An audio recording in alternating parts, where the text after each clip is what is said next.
Toastmasters contest. It's important to be prepared, informed, and observant.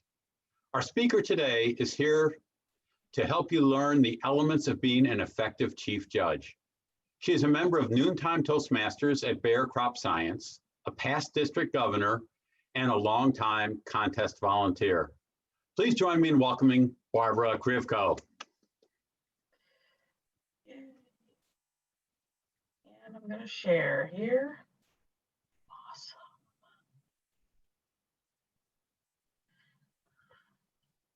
Awesome. Okay, well, thank you so much, Kevin, for that wonderful introduction that I wrote. So I'm doing Chief Judge training. I'm going to do the questions and comments just a little bit differently. I have a wonderful Zoom master, Valeria, and she is going to shut down comments for the time being. I have a lot of material to go through, and I am the kind of person that would love to stop at every comment and question and chat with you. But I want to get through the material first, and hopefully we'll have enough time afterwards. I'll have Valeria turn on the comments and she can choose some questions for us to discuss. So hopefully that's okay. As Kevin said, I've been around the district for a while. I've had, some successes in the district, but during this pandemic, it's really kind of shut me down. So I thought I had learned everything I could learn in Toastmasters until I had to do it on video, and then it was all different. And this training is going to focus a little bit on that. So we thought we knew everything we could know about contests, and now we have to do them online. So I'm going to tell you some things about being a chief judge, but also what things have changed since we're online. Also, I make paper hats. So that one is called Shrimp on the Barbie, is my hat. I just wanted to let you know I'm not always super serious running contests. So your goal as the chief judge, I carefully counted these words to see, if like Darren, I have my goal in 10 words and I don't. So I would not win a contest.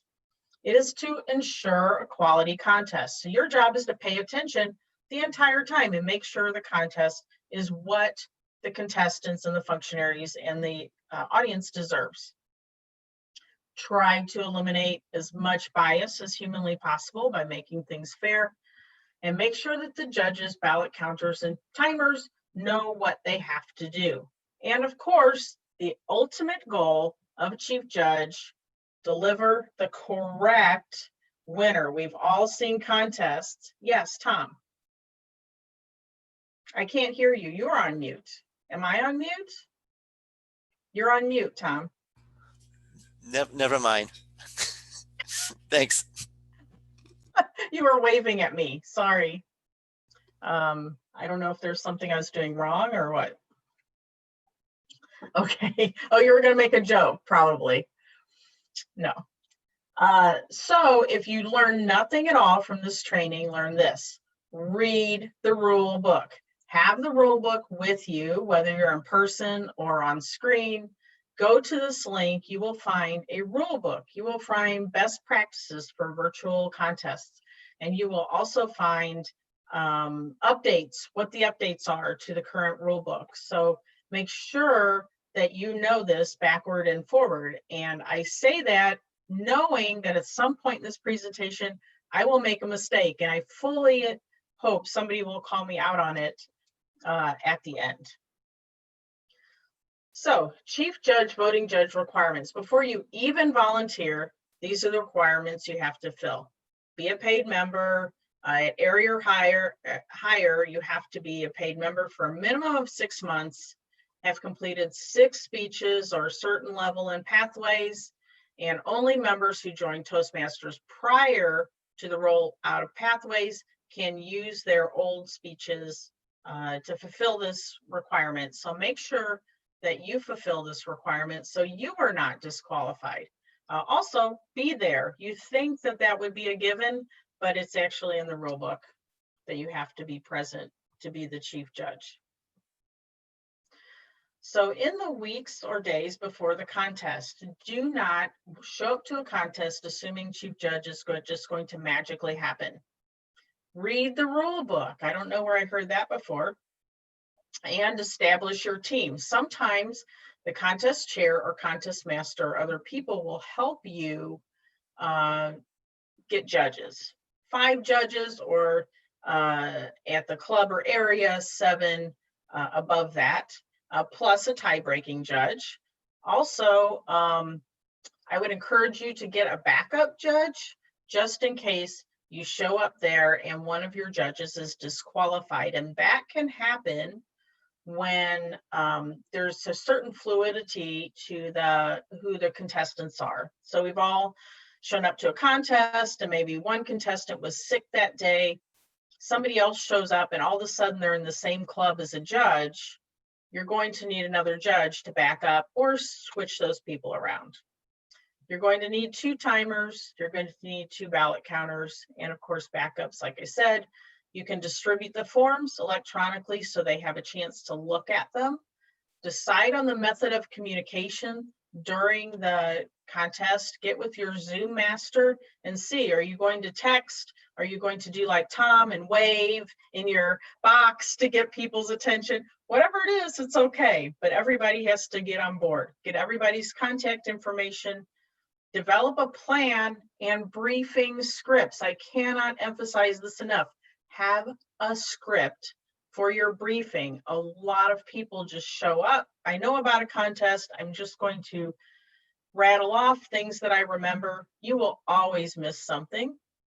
There are changes in the rules. There's always a chance that you're communicating an old rule, or as Kat talked about, communicating things that are just kind of folklore in your district, and we do have a lot of that.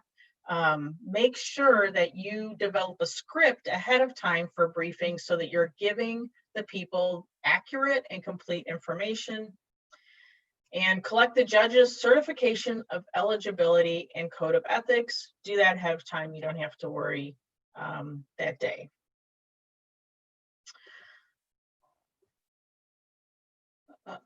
So, judges briefing. Create a script. I know. I think repetition is the best way to learn. So you're going to hear a lot of the same things. Be familiar with the judging form and ballot, and make sure you have the current ones. Ask if they belong to the same club as any contestant, because contestants change.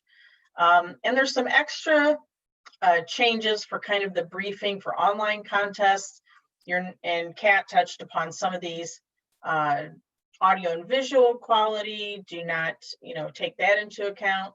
If they're standing or sitting, neither one of those is better than the other thing. And speaking area is a little bit different in person than it is online. Obviously, the contest master or contest chair will decide what the speaking position is. So make sure that you know what that is and you tell your judges what the expected speaking position is. Now, you would not necessarily take off points if they moved outside of that speaking position, but at least you know what the deal is. You're like, why is everybody only shown from the chin up? Well, you know what? That's what Dawn decided. She didn't like necks, so she said everybody only chin up, so you don't think that's too weird. How do you even contact the chief judge during the contest? It's important that the judges know how to contact you in case they have questions or technical issues. They should have their video off during the contest, and they should rename themselves to something that indicates that they're a judge, but not their actual name. So when you're in person, it's supposed to be confidential who the judges are. But as we all know, you're standing there and you're holding your ballot up or you're writing on your lap, everybody can see who the judges are. Online, it's a little bit easier. Turn your video off, take off your name, and then they don't know who the judges are. So they can't kind of play to who the judges are. Vegas rules, what happens in Vegas stays in Vegas. What happens in judging, ballot counting, and timing stays with you, all confidential. You can't even tell after. Whoops, I went backwards. Okay, there are quite a few rule changes for 20 and 21, and I want to touch on just a few of those. There are many. You should go to the link I gave you. There's a sheet that I copy and pasted this off the sheet.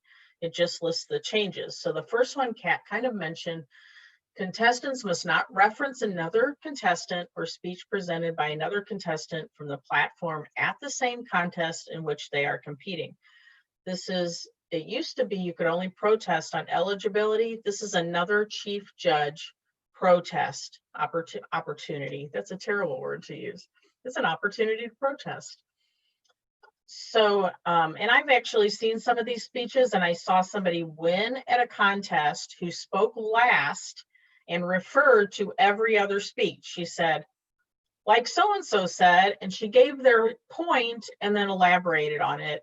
And people apparently liked that.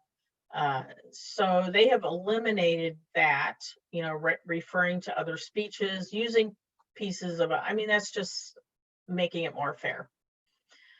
Also, contest chair, chief judges, voting judges, blah, blah, cannot compete in the contest at which they are serving at any of these rules. That's one of those things that I thought was already a rule, but apparently it was not.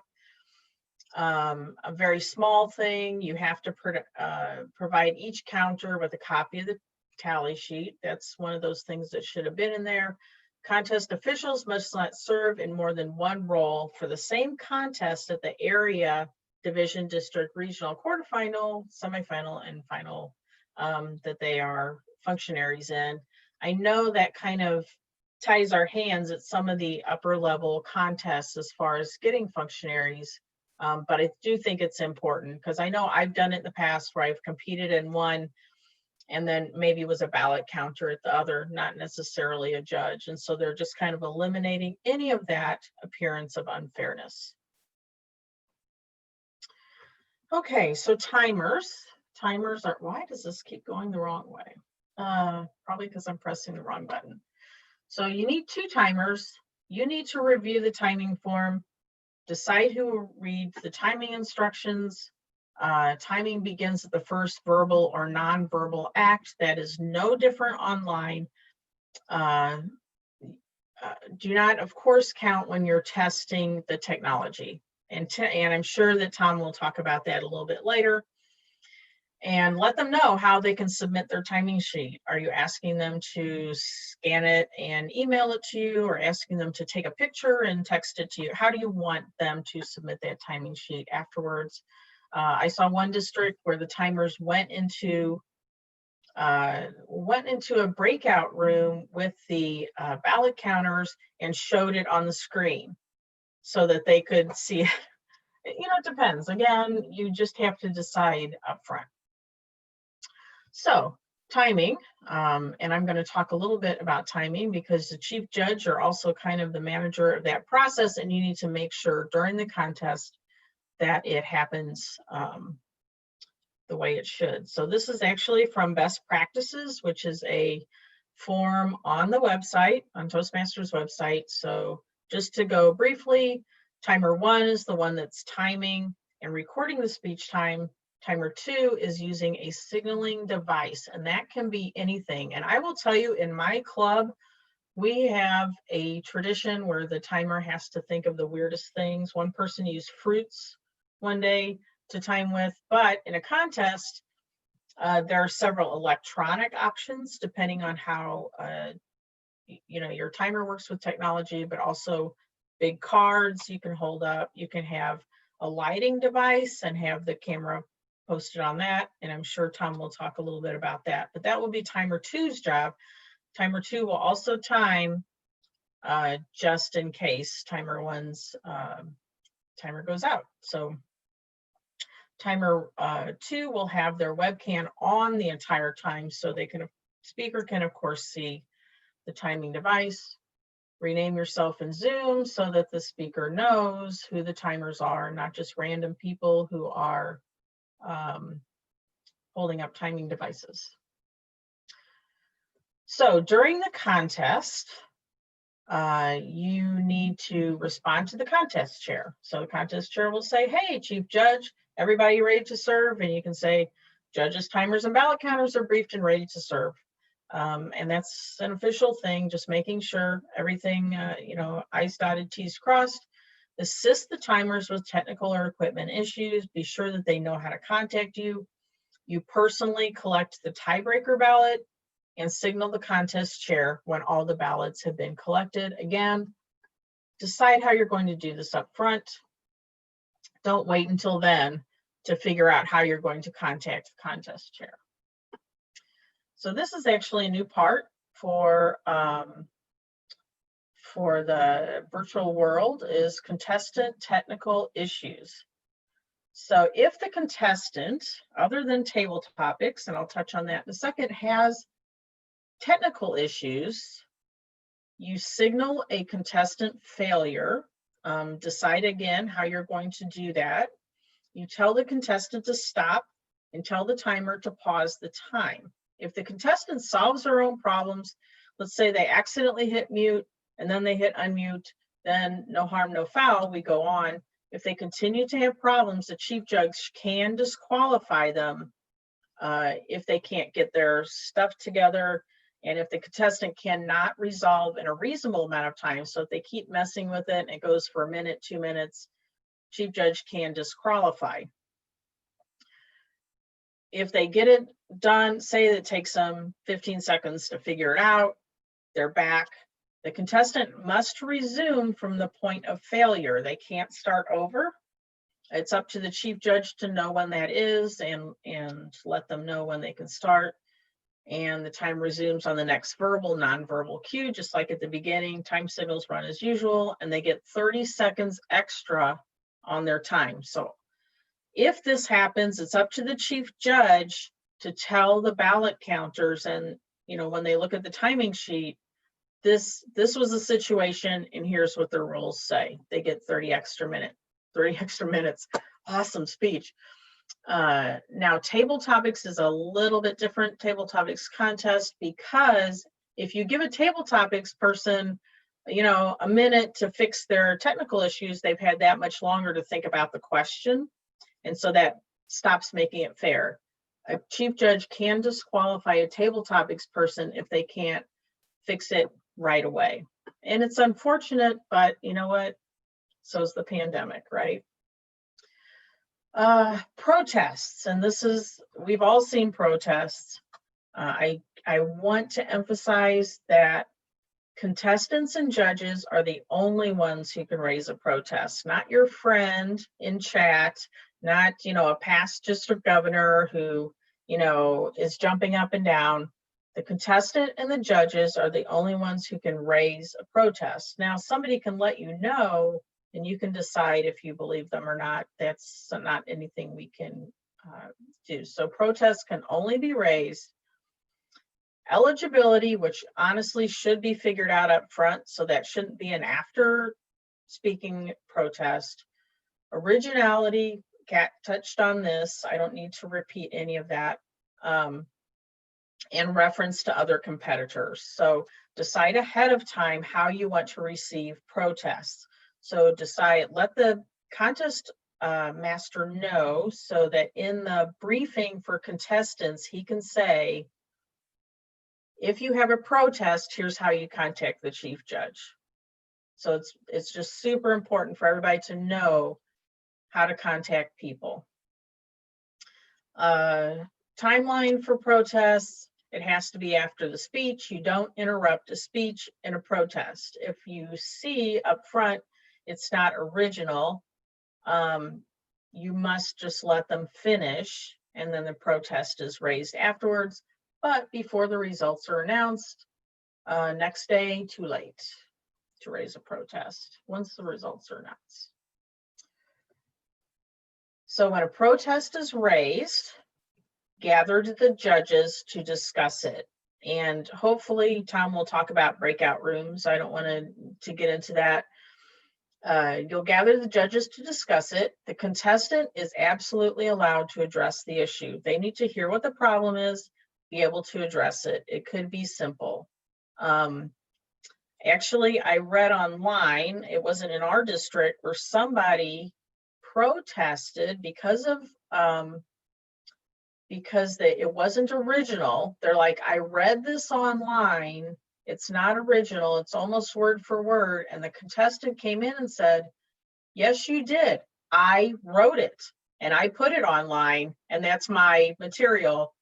No harm, no foul. So the contestant definitely gets to address it. Most of the time it's like, oh, I didn't know that was a rule. Judges vote on whether or not they should disqualify.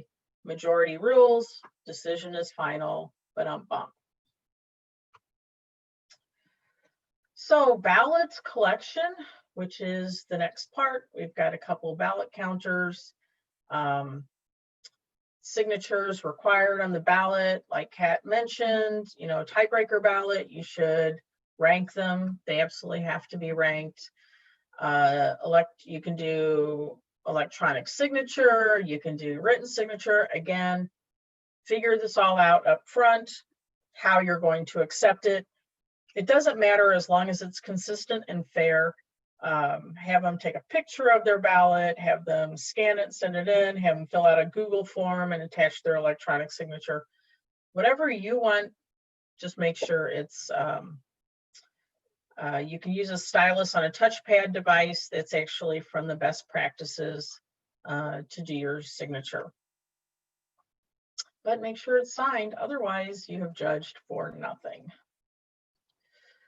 So submit the bottom of the ballot only. Now, I have been through the rules, and I know that in our district, it was a little contentious for a while, what part that you submit and everything. It does say submit the bottom section of the ballot only, but it is a rule without consequences. So that does not mean that your judging form is invalid or that you're not counted or something like that. It is a practice that they tell you to do, but if you accidentally take a picture of your whole ballot and send it in, it will not disqualify. The thing is about confidentiality, that nobody should know how you scored things, only the final. If you accidentally do that to the chief judge, it does not invalidate your ballot. So you can screenshot and crop the picture, you can cut it off, and however, just decide up front how you want to do it. A lot of these decisions just depend on how good you are with technology, how good your judges are with technology, and how your Zoom master likes to do it. I would also suggest, and of course the district contests are not for many, many months, so we haven't even decided. Find out what your district is going to do at their district contest, and in your area and division, try to imitate that, just to give your contestants a taste of how it's going to be. So the tie-breaking judge only sends their ballot to the chief judge. So the chief judge is the only one. If there's no tie, then nobody gets to see what it is. So ballot collection, sign it, bottom section only, photo scan, form, video. I talked a little bit about that. The ballot counting process. So all ballot counters should receive ballots and timing sheets. So if you are taking a picture and emailing it, it should be emailed to all the ballot counters and the chief judge. So you should have that contact information so that every ballot counter, when they get together with the chief judge, has the correct information in front of them. Count and double count. We've all counted, double counted, and triple counted just to make sure. You want to make sure you submit the right winner and use the tie-breaking ballot if necessary. So the tie-breaking ballot is actually to break a tie, which I know sounds redundant, but let's say you have, first and second place are tied and third place is not a tie. Then your tie-breaking ballot in the rank order will be used to break that tie. So let's say that Mo, Larry, and Curly finished in that order, and Mo and Larry are tied. But the tie-breaking ballot has Larry, Mo, Curly, or even Curly, Larry, Mo, then Larry is the winner. So the tie breaking is to break the tie, not to add points into the judging, not to override what the first, second, and third is. It's just if there are two people tied, whatever's on that tie breaking ballot breaks that tie. And that is in the, if I wasn't clear, guess what? It's in the rules. It's probably more clear there.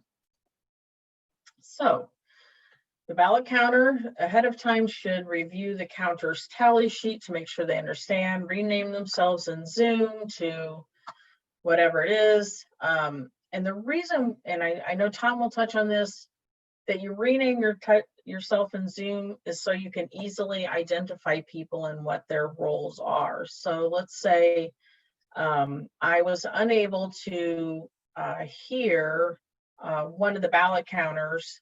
I could call them out by number, or, you know, let's say there's 5 judges and one of them accidentally leaves their mic on.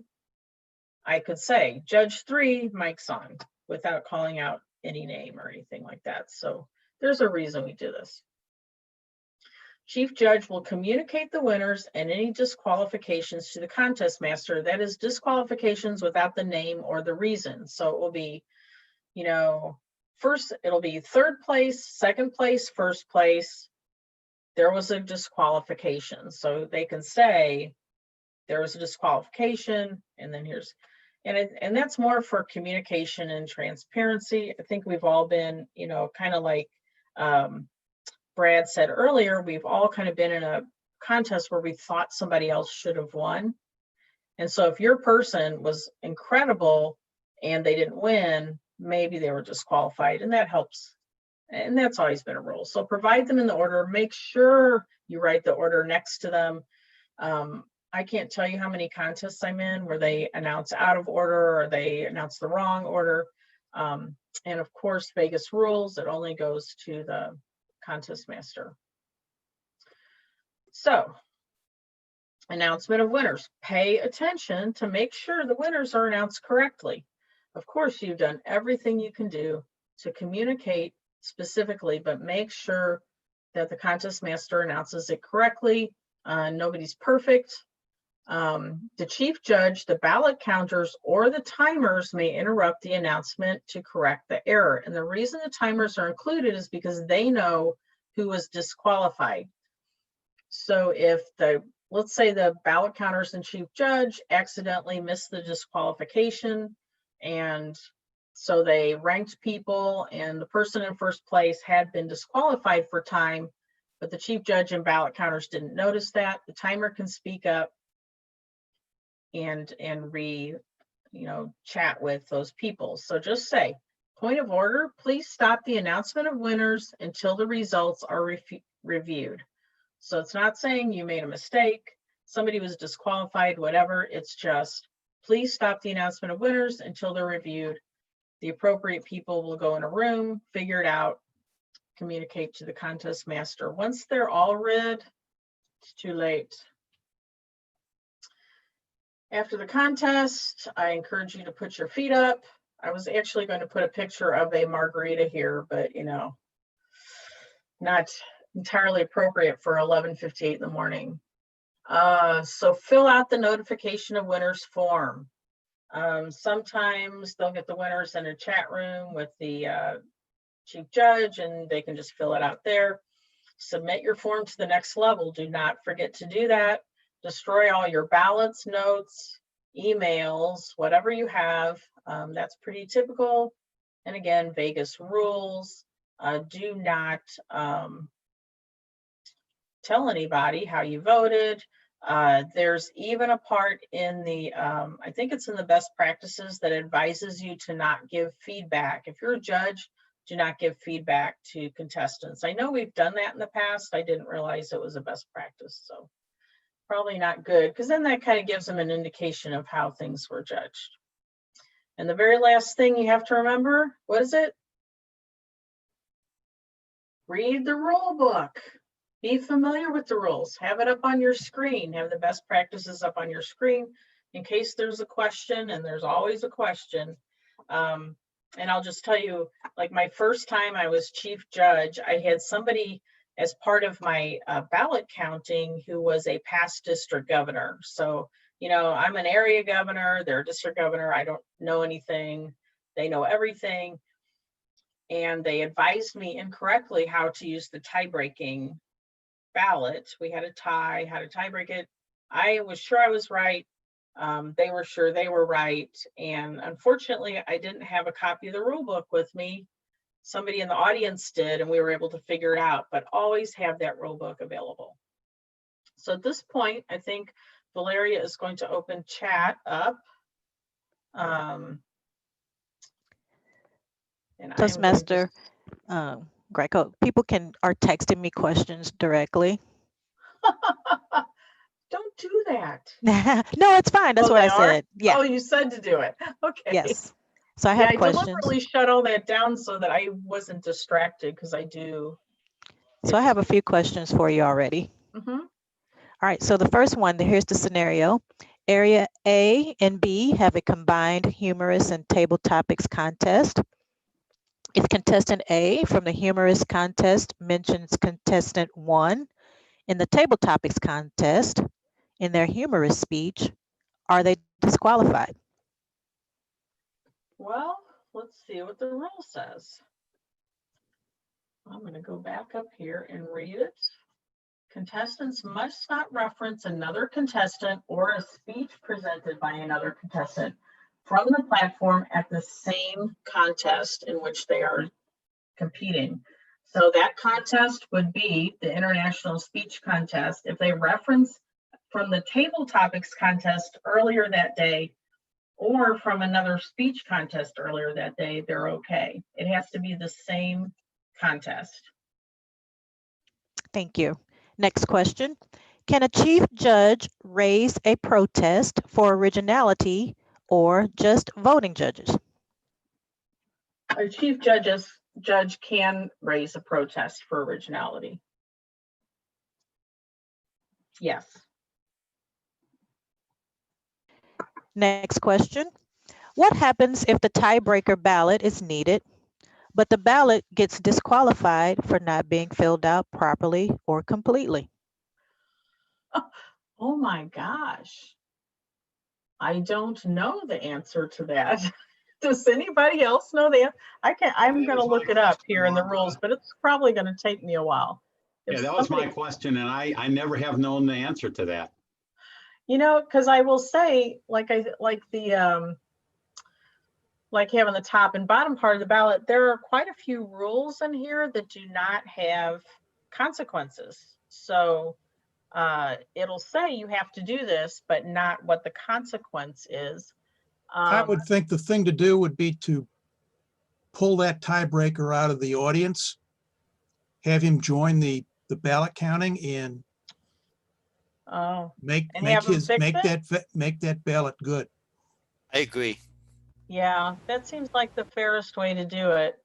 And even as a chief judge, if they are just sending their ballot to you and you look at it and you say, oh, it's not signed, hand it back to them and make them sign it right then. So as you collect the ballot, validate that that ballot is filled out correctly.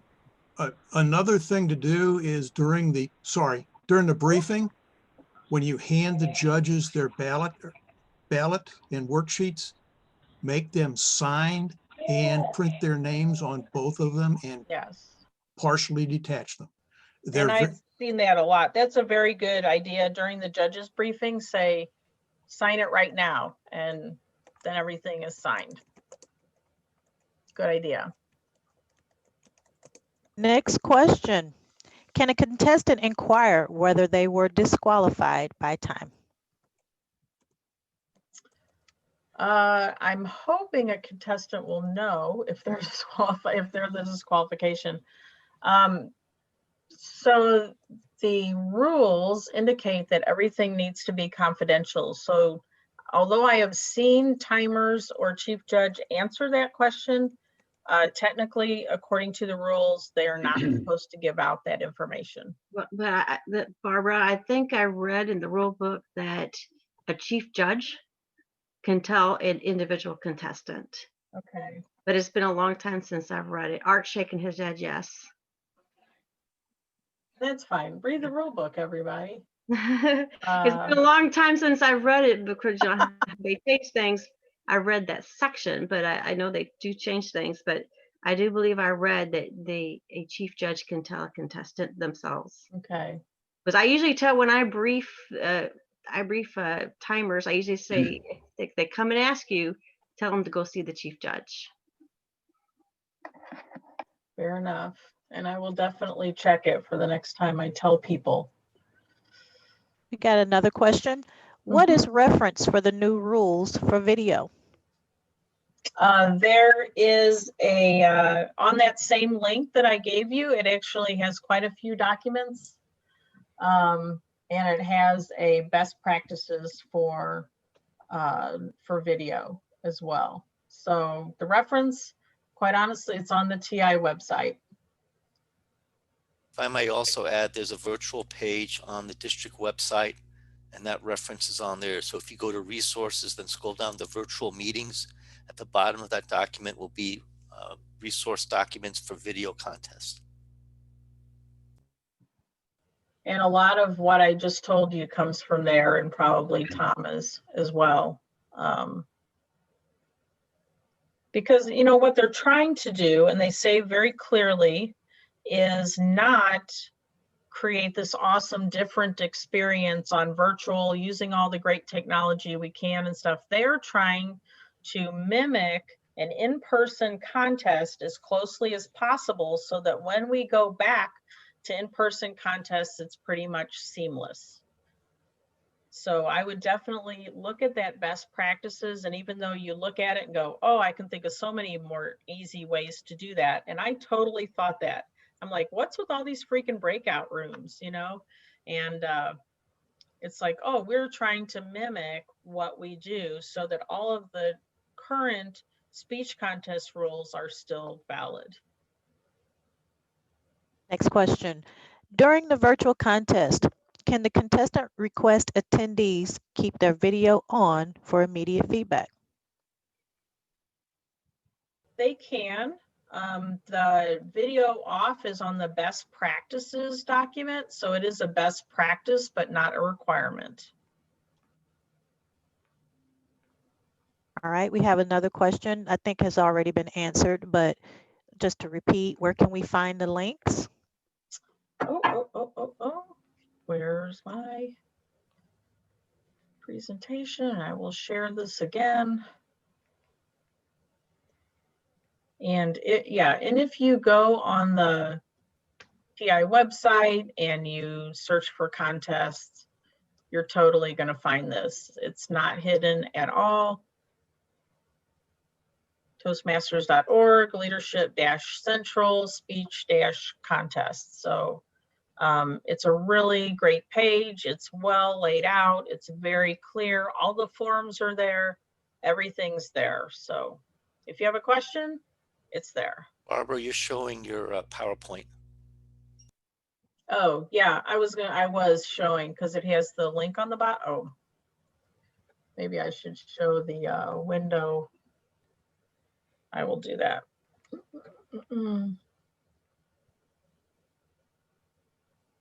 Okay, let me show.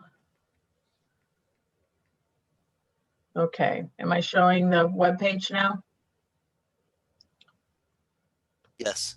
So here's the web page. Everything you need to know about every contest. Here's the rule book, speech, contest, frequently asked questions. Down here is additional resources, and this is where you're going to find best practices for online speech contests. There's some tutorials that are really good.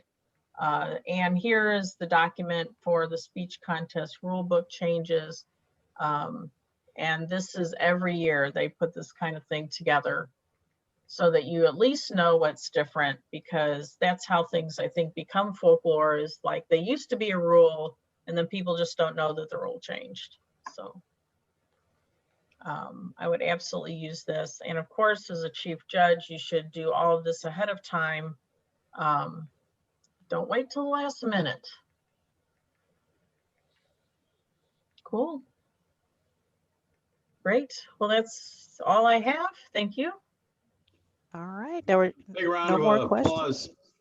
Big round of applause for Barbara. Thank you, Barbara. Jazz hands, arch clapping, I whatever you love jazz prefer. hands. Okay. Well, that brings us to lunch just a little bit early. Barbara gave you 10 more minutes. We will break for lunch. We get 40 minutes instead of 30 minutes. We will resume at 50 past the hour, 50 past the hour. We will begin promptly. See you back then. Enjoy your lunch. Thank you.